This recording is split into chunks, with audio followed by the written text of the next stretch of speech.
بسم اللہ الرحمن الرحیم۔ ناظرین، آج میں آپ کے لیے ایک بہت ہی پیاری حکایت لے کر حاضر ہوا ہوں۔ دو بزرگ اور دو پرندے۔ ایک مرتبہ دو عظیم بزرگ حضرت سیدنا ابراہیم بن ادم اور حضرت سیدنا شقیق بلخی رحمۃ اللہ تعالی علیہما کی ملاقات ہوئی تو حضرت سیدنا ابراہیم بن ادم رحمۃ اللہ الاکرم نے حضرت سیدنا شقیق بلخی رحمۃ اللہ تعالیٰ علیہ سے پوچھا، وہ کون سا پہلا واقعہ ہے جس کی وجہ سے آپ رحمۃ اللہ تعالیٰ علیہ کو یہ عظمت و بزرگی نصیب ہوئی؟ آپ رحمۃ اللہ تعالیٰ علیہ نے فرمایا کہ ایک مرتبہ میں جنگل میں تھا، اچانک مجھے ایک پرندہ نظر آیا جس کے پر ٹوٹے ہوئے تھے۔ میں نے اپنے دل میں کہا، یہ پرندہ اپنی غذا کیسے حاصل کرتا ہوگا؟ بس اس خیال کے آتے ہی میں وہیں کھڑا ہو گیا اور ارادہ کیا کہ آج یہ دیکھ کر جاؤں گا کہ اس پرندے کو غذا کہاں سے ملتی ہے۔ میں وہیں کھڑا سوچتا رہا۔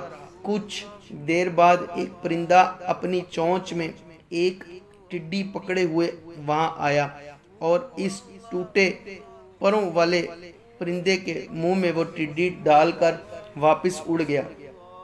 اللہ پاک کی اس شان رزاقی پر میں اش کر اٹھا اور اپنے نفس سے کہا، اے نفس، جس خدائے بزرگ و برتر خالق و مالک نے صحیح و سالم پرندے کے ذریعے جنگل و بیابان میں اس پر ٹوٹے ہوئے پرندے کو رزق عطا فرمایا، وہ پروردگار عز و جل مجھے رزق عطا فرمانے پر قادر ہے، چاہے میں کہیں بھی ہوں۔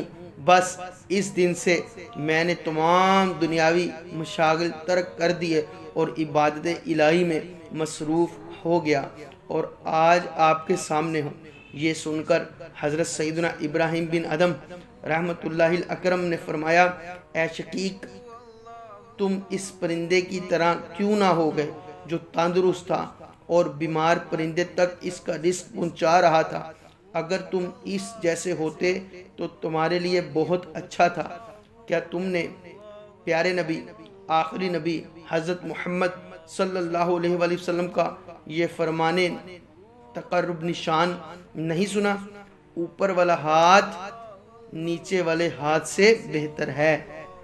اے شقیق، مومن کی ایک نشانی یہ ہے کہ وہ اپنے تمام امور میں اس مرتبے اور مقام کو پسند کرتا ہے جو اعلیٰ و نفیس ہو، یہاں تک کہ وہ نیکوں کاروں کے مرتبے تک پہنچ جاتا ہے۔